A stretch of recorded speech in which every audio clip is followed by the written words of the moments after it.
What's up, guys? We are back. It's Friday. 1 week of school left to go. That's crazy, man. Crazy, crazy. Been here. We've been home for a long time. Hi, hello. We've been home for a really long time.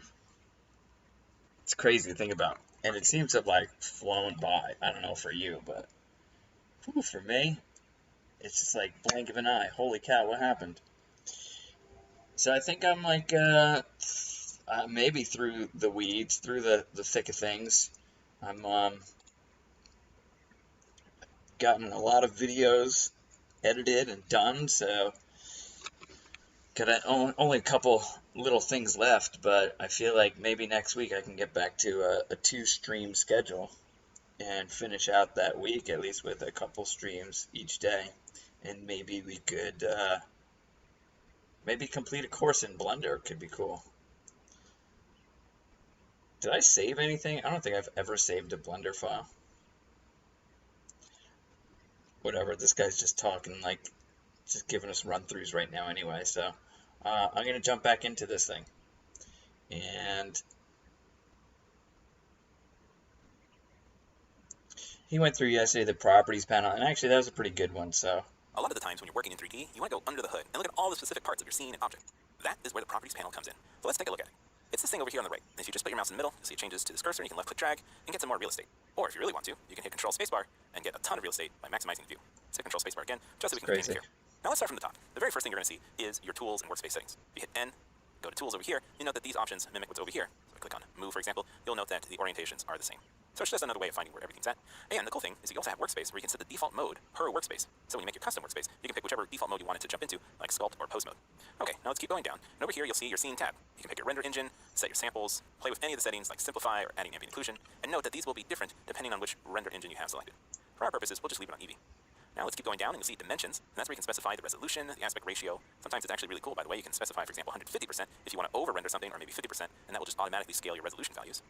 Next, specify how many frames long the scene is. You can enable negative frames in the preferences. I highly recommend you don't. It always gets nasty. But a cool thing you can do is set step. So if I were to set, for example, a step of 10, that means it will render every 10th frame. It's really handy if you want to preview your render before doing a very, very long render. Really handy to just skip through a few. Frame rate, of course, always standard. And most importantly, where is it getting outputted to? Now, typically you want to render out an image sequence, but if you want to, you can render out a video by picking FFmpeg, going to RGB, and then specifying what encoding you want. Most of the time people want MPEG-4 with an H.264 encoding. So that is where your outputs are, so let's just set this back to PNG. Next on the list is scene. Now, this is really handy. That specifies each layer. If you remember, that's this option up here where you can pick which objects and collections you have available, and you can say what this layer is doing. Keep on going is another scene tab. This specifies which camera to render from, along with units and a whole bunch of other cool things. Here is... Really? You need a drawing tablet for 2D animation?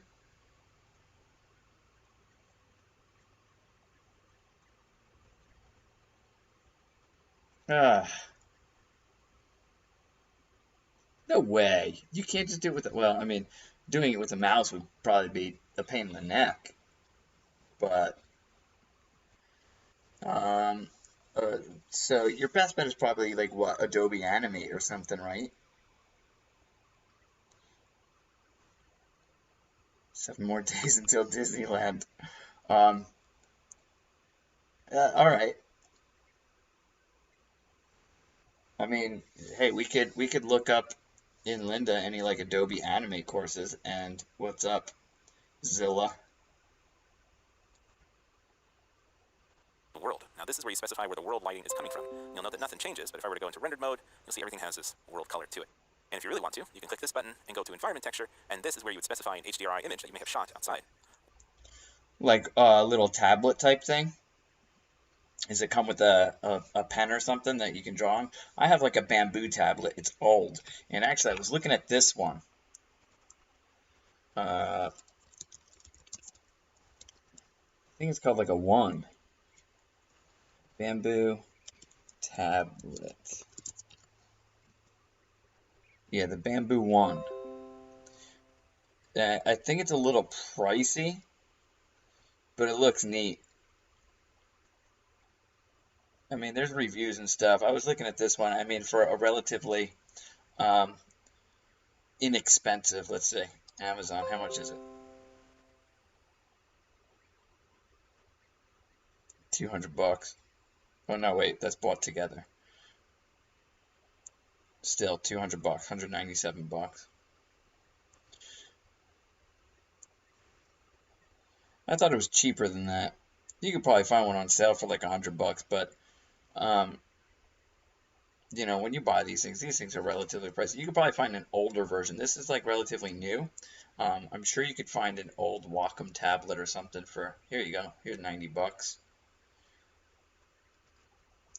But if you're looking for something really cheap, let's see. Look at that, it comes right up. Wacom is like the, or Wacom, I don't know how they pronounce it, but that's like the, I don't know if I'd call it industry standard, but it's the general, it's the most popular one. But you could like read, I mean, dude, $30, what the heck, right? Like, just getting started with it. It's probably, you know, something like this, it's probably, this one, you know, it's probably like, you're just getting started, so why not?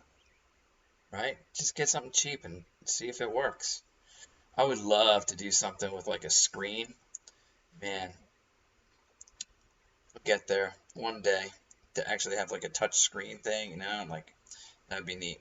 So whatever, I mean, if you want to go Wacom, Wacom is a little pricier. I've never used anything else, honestly. I've always had like a lot of just success with Wacom, but I mean, dude, try one of these.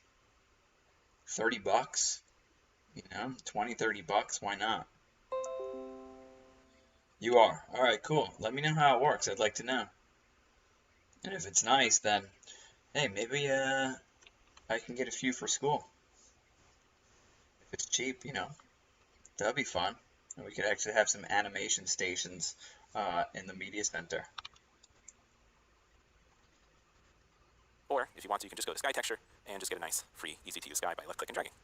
That's fun. Go back to solid mode and keep going down. Now, you might remember this from before. This is our object property. How we just went through like lighting and stuff. Now, you might remember this from before. This is our object properties, so you can specify locations, rotation, scales, and specify what parent it is. Plus, you have a whole bunch of other options.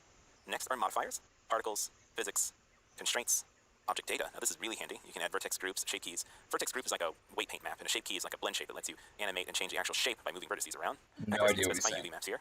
And finally, our last two options and properties are the material that this thing is currently using. So, for example, I could change this to a color. You won't see anything. Okay, that's cool. So here is what? Oh, yeah, it's the material tab. That's where you design your material. So, like in C4D, right? There's GGX. There's what was the one that I usually use? Is the oh, look, reconnection successful. All right. Cool.